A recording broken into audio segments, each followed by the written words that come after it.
Yeah, I think they do such a good job of contrasting the two characters, especially in this movie, setting up Clark as kind of like that.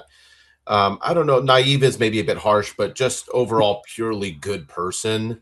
Hmm. It's like the line in the movie says, Clark sees the good in everybody, Kara sees the truth. And Yeah.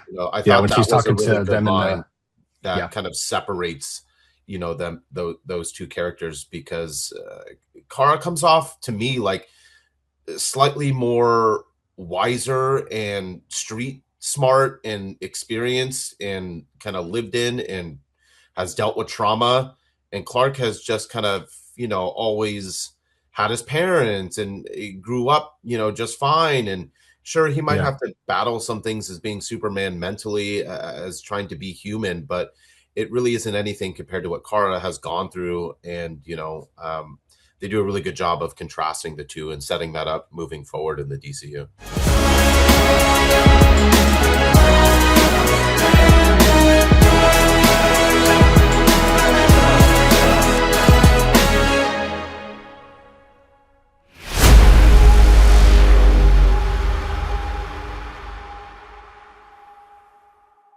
Hello and welcome back to the Premier Squad podcast. I am your host, Jerome. Today we have Supergirl here to discuss. We had a group of 11, including the two friends that I have here with me today, go see it on opening night on Thursday. My co-host Ken and our guest Dom. Before starting off, I just took 5 to 10 minutes to step outside and really re-energize myself. I think it gets a lot. I think a really interesting thing is that like when you really sit outside after a while of being inside and soak in the rays of the sun, you can really feel what it's like to get some of your energy back that the sun can bring to you, that our yellow sun can. And I think it really prepares me to kind of get through what I feel like maybe some sort of event session when it comes to Supergirl. But Ken, I know that you had an opportunity since Thursday to watch it again. So I want to hear how you're feeling about it after that second viewing. Yeah, a lot of my thoughts stayed the same. I mean, overall, it's painfully average, maybe even a little bit below average. My score is Yeah. about a 6. But starting with the positives, I thought Millie as Supergirl was really, really good. I think it's the same Yeah. level as Corn Sweat as Superman. I thought the script didn't do her as much justice as it could have, nor did Yeah. the characters that she acted alongside. But I thought at Hmm. the end of the day, she was very, very good, very, very strong. My favorite scene before I get into my negatives, definitely the pirate scene, when The cyber I just pirates. yeah, and I just like the way that it played out. Yep. Um, how like she gets closer to the yellow sun, but it's really cool too because they're shooting. I don't know if that was blasts, lasers, whatever. And then Yeah. I thought she tanked it, but then when they zoomed out and did it from a different camera angle, she actually countered it with her heat vision. I'm like, that's pretty cool. Yes. But not just countered it with her heat vision. And again, this speaks to the character. She used it to defend herself and then used it offensively, which is really cool because it immediately differentiates her from how Clark uses his powers. Clark rarely uses his heat vision, but for Kara, it makes much more sense. It's a much more efficient way to use your powers. Now, much more deadly, but again, it speaks to the differences between the two characters. And it felt something like Homelander would do, and I liked that. So that was my Yeah. favorite scene. And again, it's also super cool. The first power that you see her use on screen is her heat vision. So I like that. Getting into some of the negatives, again, you're talking about a Superman level character, Viltrumite level character. I thought the action lacked any real scope. A lot of the action was bar fights, and she was Yeah. depowered for a lot of the movie. And Yeah. again, We've I'm seen gonna we've seen female characters have good bar fights with no superpowers and Peacemaker. exactly like So, it's you're showing up for a Superman level character, so I would have hoped that she would have had a little bit more than that, but she didn't. yeah. So that's kind of unfortunate. And there's a few more negatives, but I won't go too deep into them. I'll let like the open discussion start. But one more thing I actually do want to hit on is the villain. I thought he was probably terrible. So, and it's the issue and everything like from his writing to the way he looks to the acting choice. And because Supergirl didn't really have a strong villain in the movie, I thought Hmm. it really handicapped the movie. So yeah, those are my thoughts. A lot of the same stuff I Yeah. said premiere night. One of the things I want to touch on too is like going back to the whole like Man of Steel thing and the speed and missing things. I think when it comes to directing a lot of these superhero movies, there's a fascination that I think is misplaced in terms of wanting the viewer to be able to experience every single moment that occurs. So a lot of times we get a lot of slowdown. Um, Music kicks in and it really emphasizes the slow motion in terms of speed. That's why I like appreciate when you're like, oh, this is what I missed, that I thought she had tanked it versus the eye versus using her heat ray vision to deflect it. And then right after that, she then jukes, I think, like multiple different lasers that pop out of the ship to Hmm. shoot at her.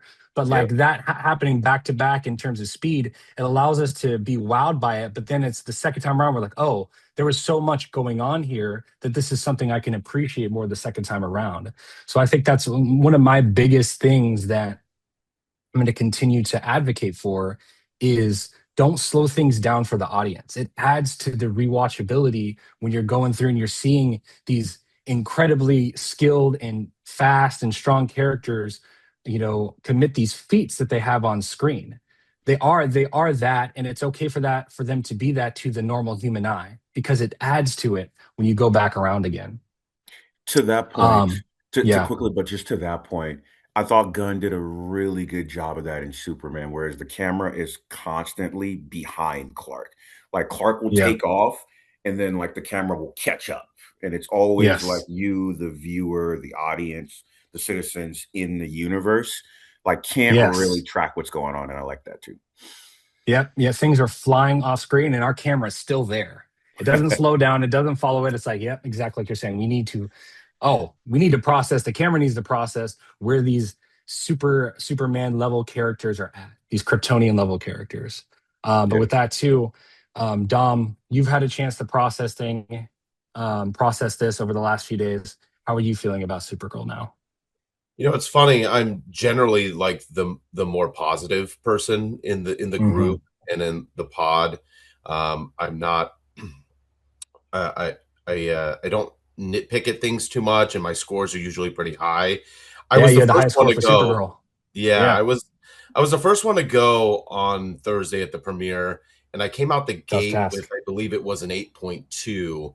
And then I had to sit and listen to 10 other people give their 8.1. Yeah, breakdown. And I was like, you know what? That's kind of true. And you know what? That's a good it's point okay. too. Yeah. And after kind of all said and done, and I've had a couple days to digest and watch a couple breakdown videos, Yeah. I think the score has come down to maybe a 7.5. Okay. So still generally positive, but it's not quite B level material for me, more like a C average, how Ken was Hmm. saying. The thing for me is that at the end of the day, this is a origin story.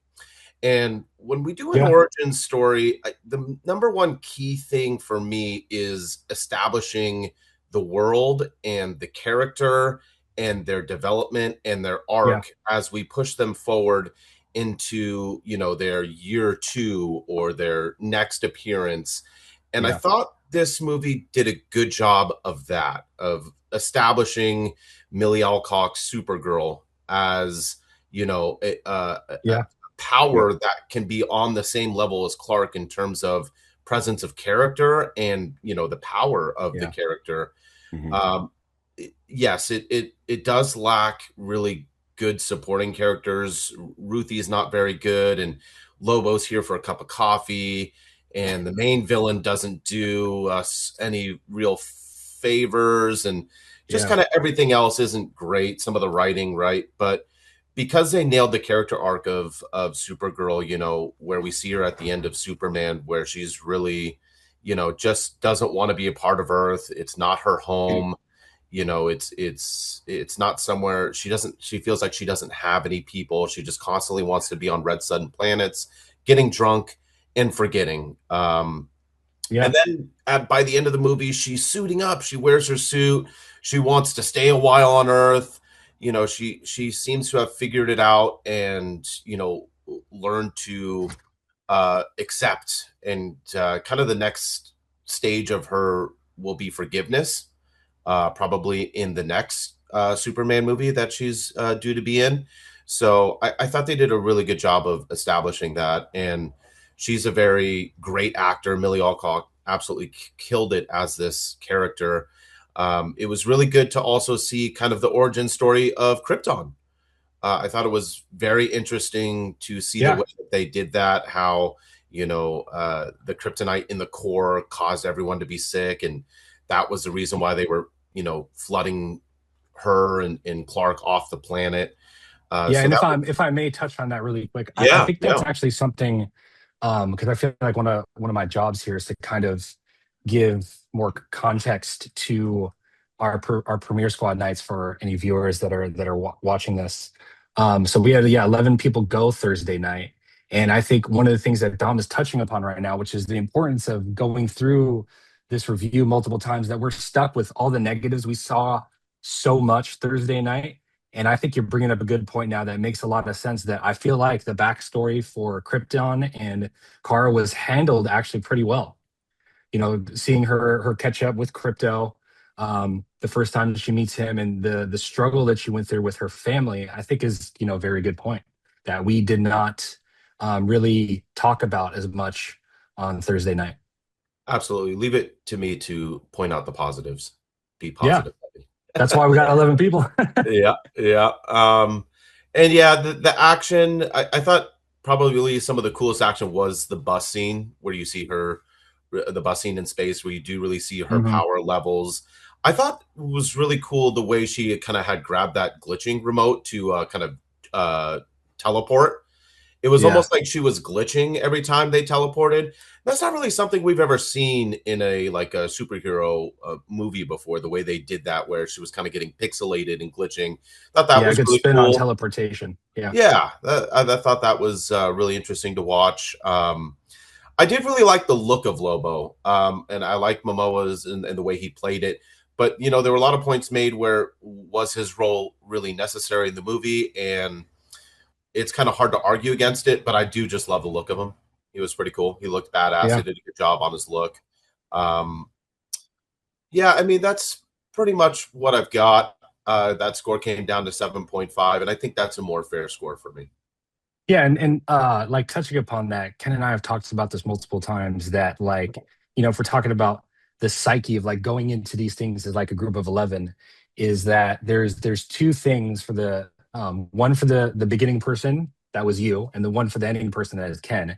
Dom, something that is very tough to process like in the moment is that you're like setting the tone. So I think there's a lot of bias there to making sure you want to like come off appropriate or come off as like having a good experience to everybody, um because you're setting the tone for everybody else that comes after you. So if you Ken and I talk about all the time that if we were to go and give raw thoughts and they're negative, we may be shaping everybody else. That's why we like to tend to go last, so that we're not influencing or anything like that.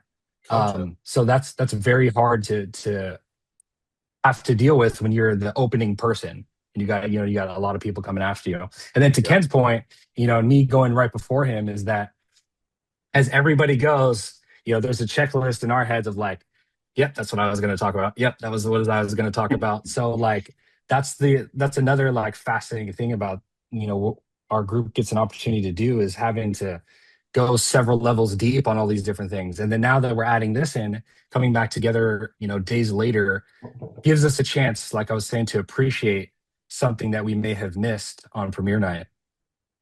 Yeah, for sure.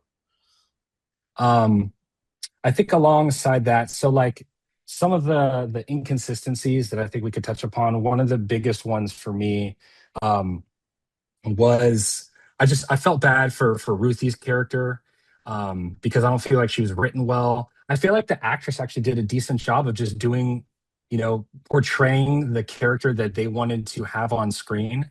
But the way that her and Krem interacted, with him kind of coming in the beginning as this like known threat to the parents in terms of a child trafficker, a murderer, someone that is completely feared in their region of space, for them to kind of like, this is, yeah, my biggest thing, for them to have like their boy on Pandora listening to music, just completely unaware of who is going to show up at their doorstep that they obviously knew who was going to come and they're setting up for, is like one of the like major assholes that like all it does is like get to give this contrived setup. And then to double down on that with their backstory being so heavily influenced by, you know, taking these girls and using them to repopulate the men in their tribe or whatever it is, to just like leave Ruthie there after there with like obviously according to them like fits their bill for someone they would take, is just it's so contrived that like it completely takes me down. I know Yeah, what because other they come thoughts to we the other have. planet later to take her and Kara. Yes, They go, that yeah, they we'll set take up her that now. You trade. could have took them at the beginning. Yeah, the beginning of Yep. the movie is so all over the place. It almost feels like they reshot it or something. Like like Yeah. they didn't have that nailed down or something.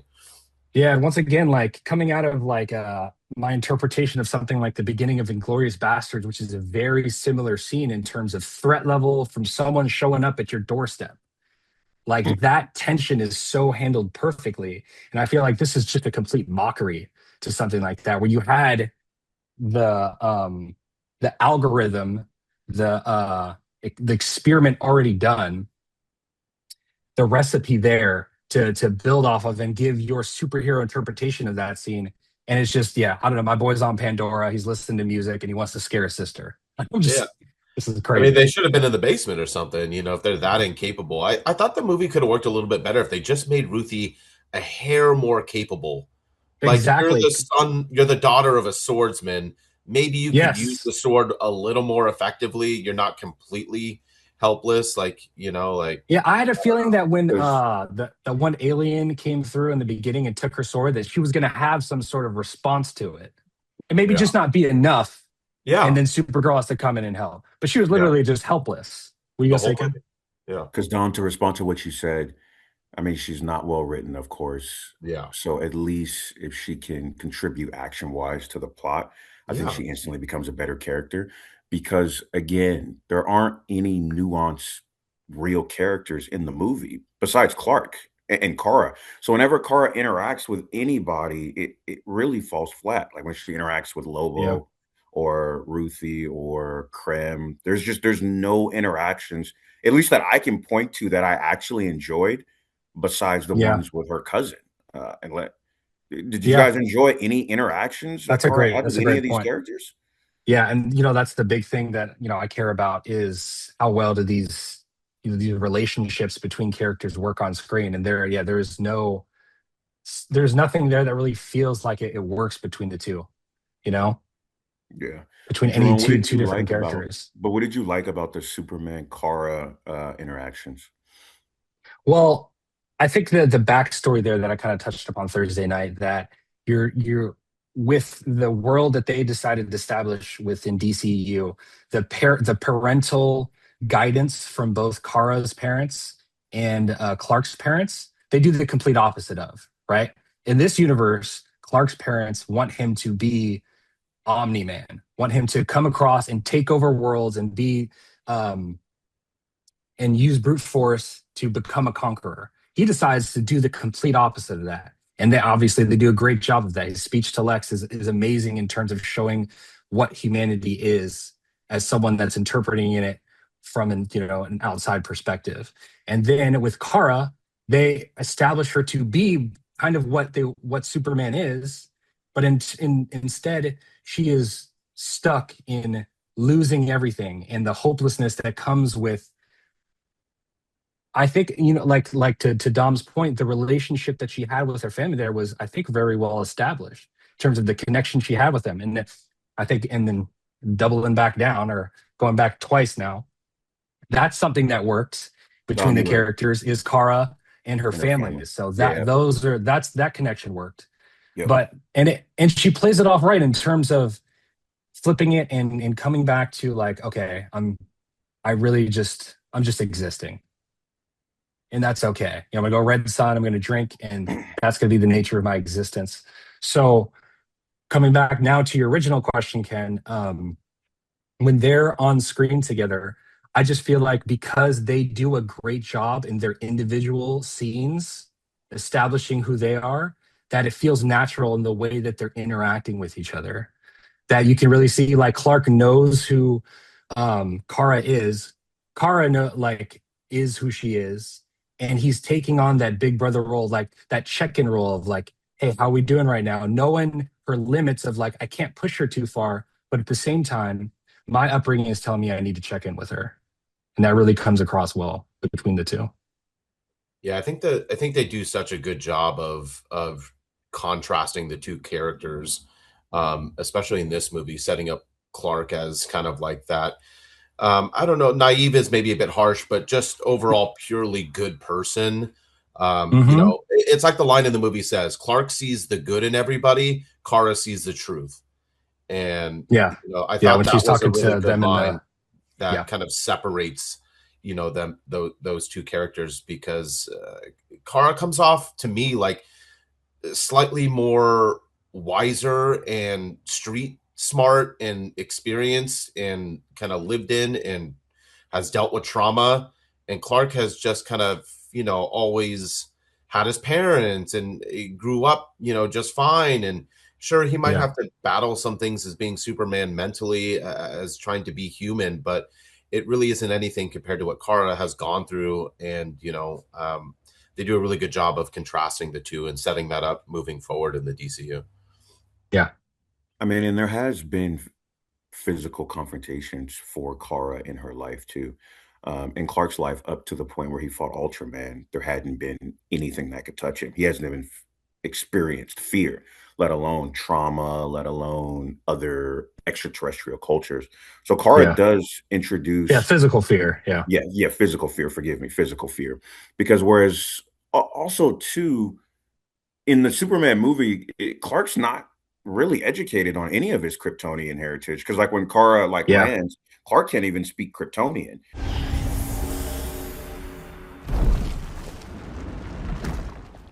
Hi there. Ikalata. Oh, I'm sorry. I don't. Oh, I don't. I don't speak Kryptonian. I didn't never. Shoot. I wasn't raised there, so I wasn't raised there. Why am I talking louder? Whereas, like, Yeah. obviously, in some of the other iterations that we've seen, like whether it's the Jor-El AI, whether it's like the AI Oh, robots, they're always like up, like educating him along the way. So Clark yeah, is very, very green in his movie, as far as like yeah. his universal knowledge, Because whereas then Kara is able to it sets interact. up the whole. Well, your parents wanted you to be a conqueror this entire time. Because if they're given, if because yeah, if he's learning that, and I'm not. This isn't to disagree with your point, but um, that if they're going to teach him, it's going to be like, hey, so do you have control of the planet yet? Like, is this injustice God's among us yet? Is going to be the parental guidance. So I because mean, he gets. Go ahead. well, no, that's a good counter. But to that point, I think still too. I mean, at some point, he needs to get his Kryptonian knowledge though, an info dump. I feel Exactly. like Yeah. because Even if it because to just your point, reinforces his ability to be like, wait, that's wrong. that's what. Yep. Yeah. Because I get it. Like the information was damaged, so he didn't get Hmm. most of it, other than like the small piece of direction from his real parents. But he Yeah. gets all that and makes a decision himself. To your point, I like that still. But again, like now Clark's only dealt with issues on our planet.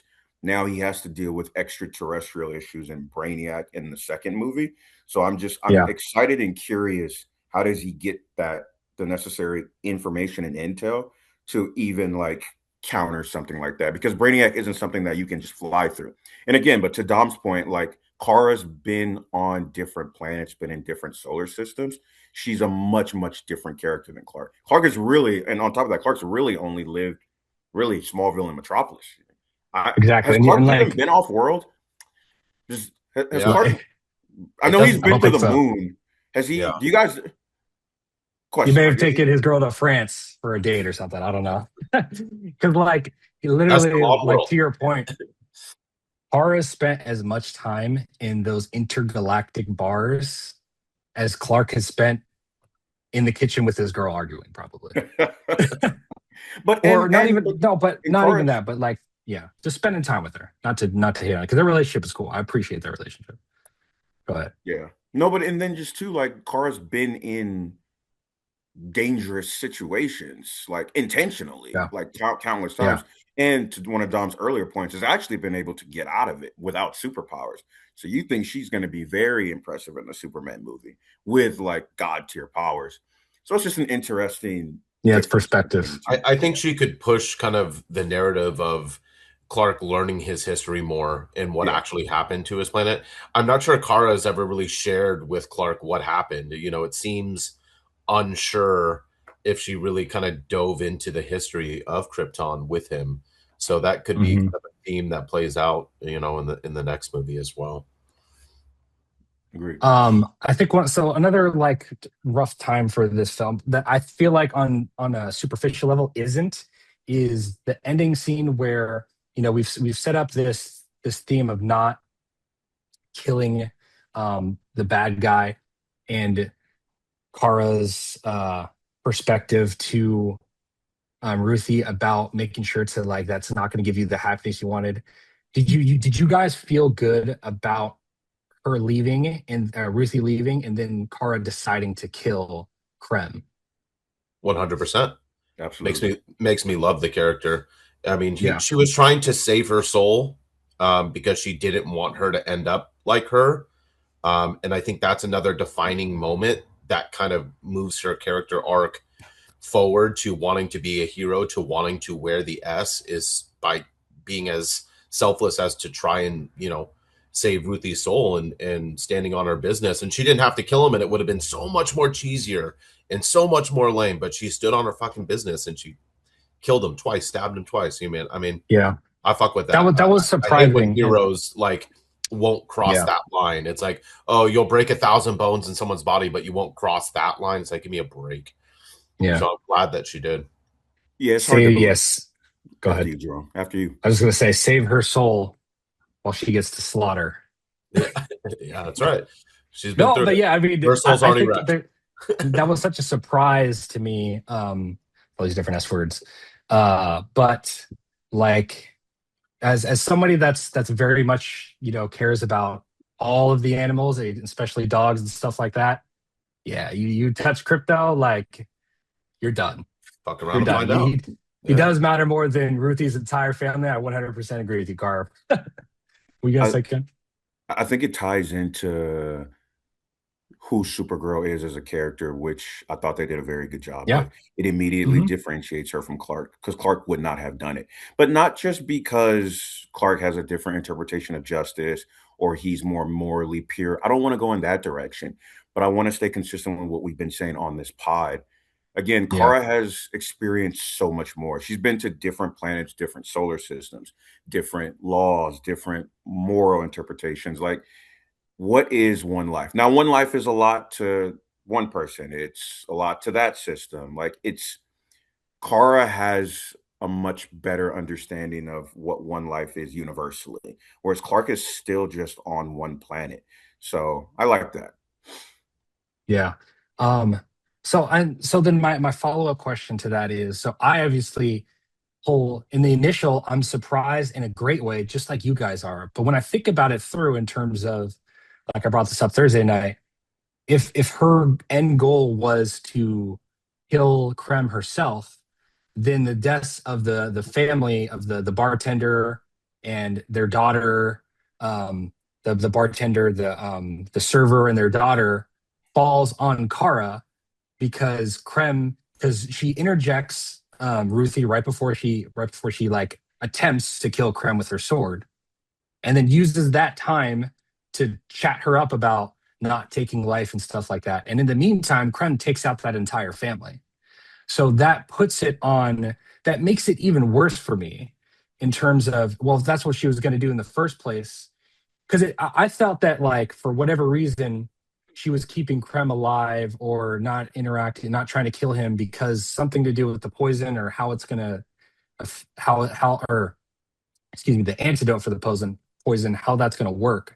So if she was going to kill him the entire time, then every time that Krem takes a life when she's present, like falls upon her, which I think makes the movie worse, in my opinion. So my question to you guys is, from that scene towards the end, does it feel like she believed previously that she wouldn't kill Krem and then changed her mind as the movie progressed, or did it feel like she was going to kill Krem the entire time? I just think they needed to fit in lines, more setup. I think she was going to kill Krem the whole time. That's justice, Yeah. as far as I'm concerned. They sold her out. They poisoned her. Sorry, you died for it. No Oh, qualms on my okay. side. Yeah. Yeah. Putting it on the family. Yeah. I Yeah, mean, what about the daughter? This man just got uh, trafficked. She's probably making, $1 an yeah. hour That's serving with her that's dad. tough. But her parents are dicks. So what can you do? It's like they're talking about Dom, as a parent, you should have Sorry, I'm on one treat this morning. everybody like your daughter. I think it's But just bad writing, Jerome. I think it's really just yeah, bad writing. Yeah. yeah. I think Because that's what I'm trying to go ahead. yeah, well, because Kara should have just removed Krem.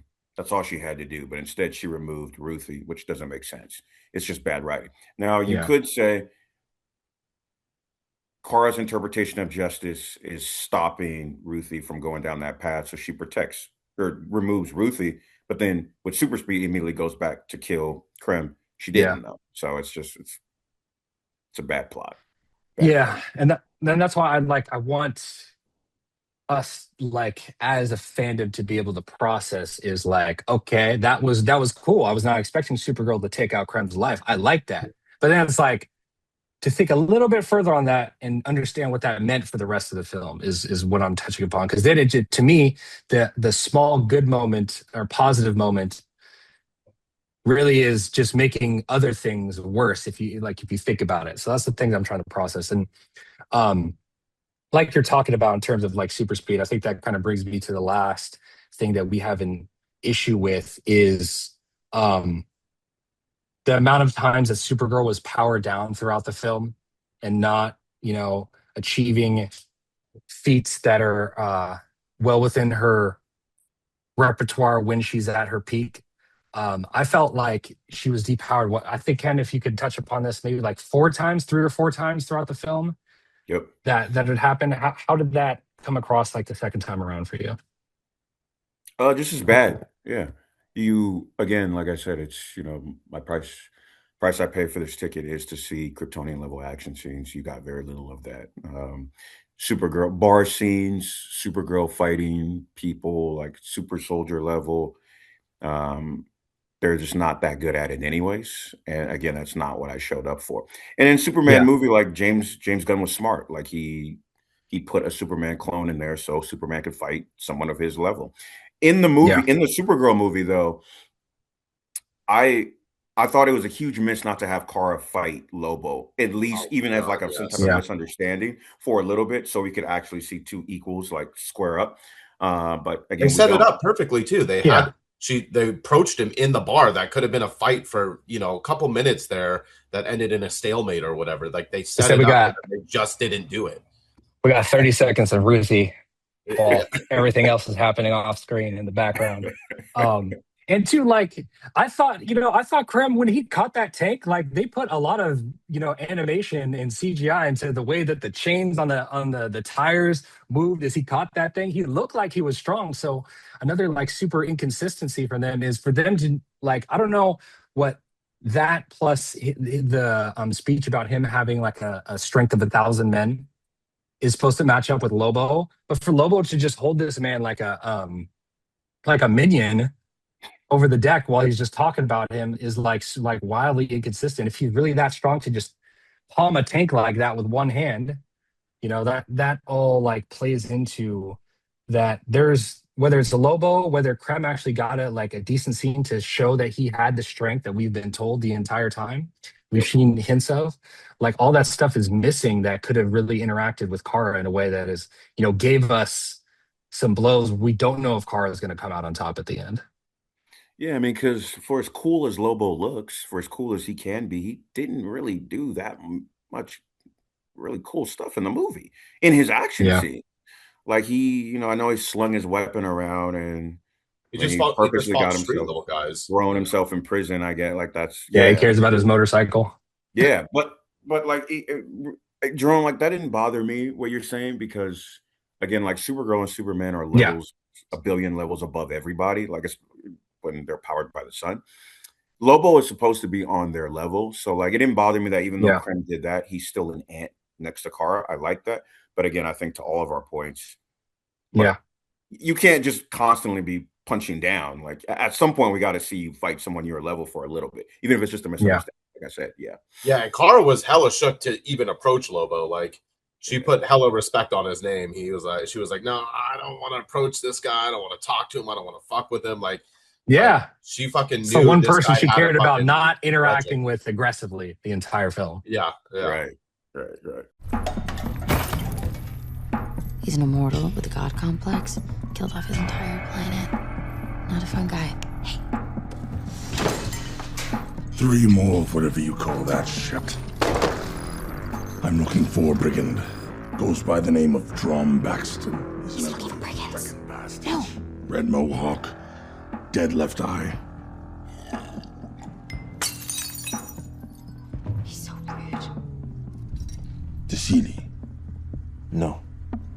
I know he was here. You're saying he wasn't. I'm gonna go. Sit down. Are you calling me a liar?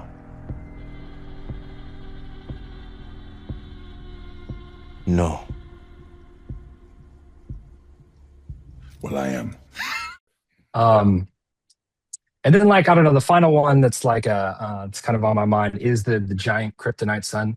I think now even too with the way that Dom's talked about and made us, helped us realize the appreciation we should have for her backstory. Like to be like completely unaware of the kryptonite sun, like obviously nothing on her, but it's just contrived plot, this giant green sun to just be unaware of that, as Kara is just like terrible setup for the film, just so you can have her in a depowered state so that the rest of the film can go on while she's down. I think it's possible she had never been to that planet before, and there also has been a history of green suns in the comics before. Yeah, I know that we had talked about that. After watching some of the breakdown Yeah. shows, there has been a history of green suns in the comics. It's just possible she hadn't been to that planet before and wasn't aware that it had that, maybe. In defense of the movie. Yeah. Devil's advocate. Jerome, question for you. Yeah, go ahead. We got to touch on this a little bit at the premiere, as far as the topic of derivative characters. So obviously Supergirl, Superman, Captain America, Deadpool, like you have your derivative characters, Spider-Man, Peter Parker to Miles. Do you think it's ever possible for the derivative character to surpass like the character that they, were derived off of? So you mean like Supergirl to Superman, right? Yeah. Or at all, like in the superhero space. Like, or is the ceiling constantly going to always be under Superman? Or under like the prime character? I feel like for the majority of us, like this plays into like our biases and stuff like that, that's the first person we're going to interpret. So it's going to be hard for us to view that. I personally feel like it's 100% can happen. It's just what is shown on screen. How do they have the character come across in terms of the action, in terms of, who the character's personality is? I think it's 100% possible for the secondary character to overtake the first iteration of them. 100%. So to Man of Tomorrow, so you're going to have Supergirl and Superman, both written and directed by James Gunn, both brilliant actors, both brilliant performances. Do you think it's possible for Supergirl to steal the spotlight in that movie? I think it is. I think it is possible, especially like the whole reason, like we talked about earlier, that the relationship works on the screen is because both of their individual characters are fleshed out and are acted very well. So they're coming kind of in at a very equal state in terms of like who they are. So, and I wouldn't put it past Gunn to do something like that where they just kind of see like they give a fair shot to both characters and see who the fandom kind of falls within, instead of it being more hey, this is like Superman's movie, so get out of the way. So I feel like there's opportunity there 100% for Supergirl to outshine Superman on screen when they're sharing it together in a That's fight pretty scene. exciting to think about that because I think Gunn has always done a really good job of that. Even in his Guardians movies, he doesn't overhype Star Lord. He really presents all five of the Guardians or whoever's on the Guardians team Yeah. like accurately and fairly, and then he leaves it to the moviegoer to decide who they actually Yeah. liked more. Same with Suicide Squad, right? When Yep, you had Peacemaker and what's his name? Bloodsport, Bloodsport. Bloodsport. Yep. Yeah.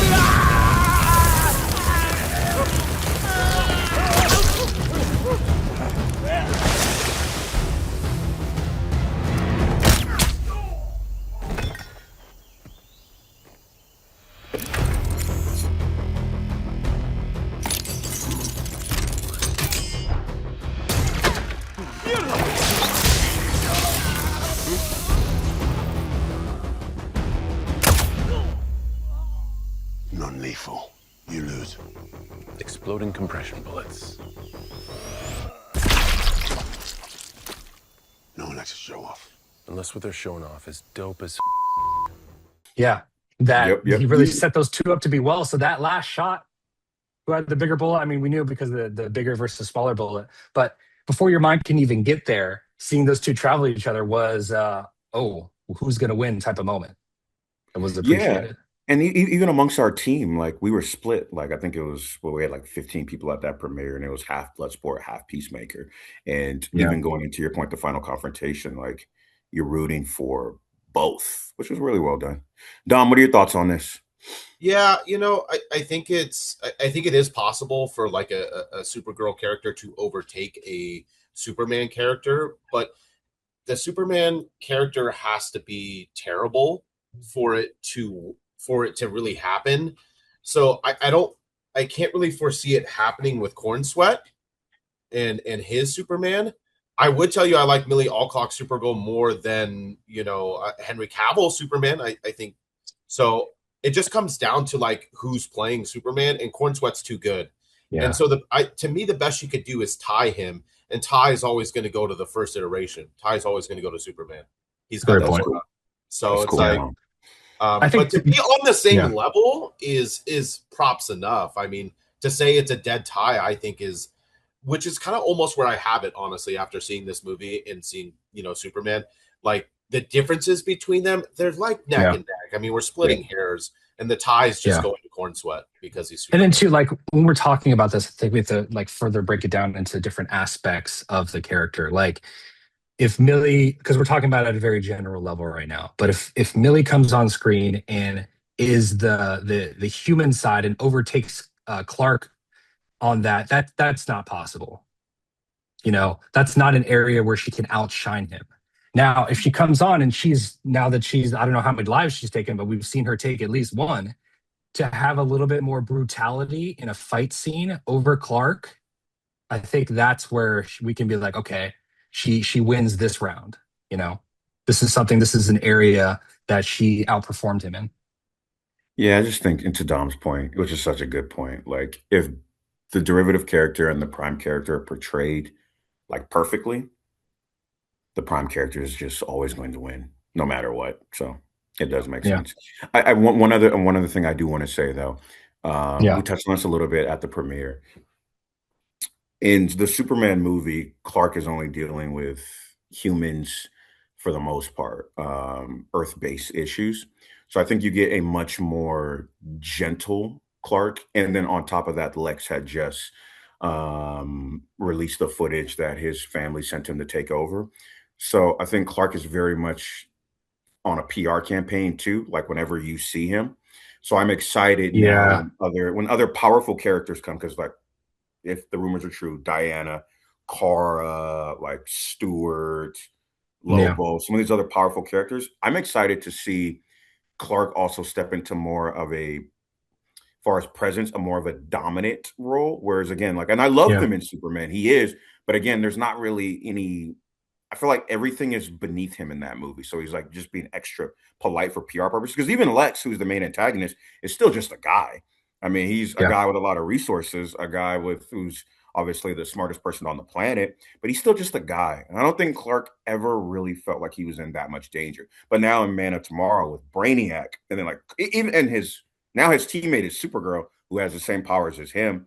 I'm excited to see Clark be more of a leader. Like in the Superman movie with the Justice Gang, they were really, and Jerome, you make this joke. They were really like a D team. So he Man, didn't jumped he it had no down. business It started leading at them. B team Thursday night, and then I took it to C team, and now they're in D team. I'm willing to just bring him down to F. Just bring him down to F. Like the least they could do is take out a realistic human war that's occurring, like we talked about all those times. But that is like, in terms of superhero, that is F tier. If you're getting sent over there to make sure the humans don't kill each other, that's F tier. Yeah. Yeah. No, because I just wanted to call that out because I've seen some Yeah. chatter online too that maybe Superman's Corey Sweat's performance feels much more like Clark than it does Superman.